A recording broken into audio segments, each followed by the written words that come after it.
just a moment. But what about this idea that the debt ceiling could be handled without Congress? Lots of presidents have had debt ceiling fights with Congress before. Has any president ever just tried to handle it on his own?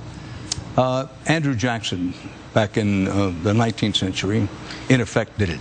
But what we're talking about now is the potential of a constitutional crisis, because Article 4 of the 14th Amendment to the Constitution clearly says, in effect, we will pay our debts. We, the people of the United States, will pay our debts, period. It doesn't mention the president, doesn't mention the executive branch, but that's what it says.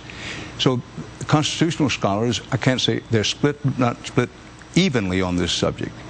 That several people on the internet, one in particular, has said what it amounts to for the president, if push comes to shove, if it finally gets down to it, this is a fire axe on the wall for him. It's not my phrase, I'm sorry to say. We say, as the last resort, he could say, Article 4 of the 14th Amendment of the Constitution says we will pay our debts. You people say we're not going to pay our debts. I'm taking it from here. In theory, he could do that. But as a practical matter, looking forward, would any president, particularly this one facing a re-election possibility next year, want to plunge the country into a constitutional crisis? Now, he would argue that it was the other side, and that's where the people would have to decide. Was it the Republicans pushing it to the brink and forcing the president to do this, or was the president overstepping and taking powers to him?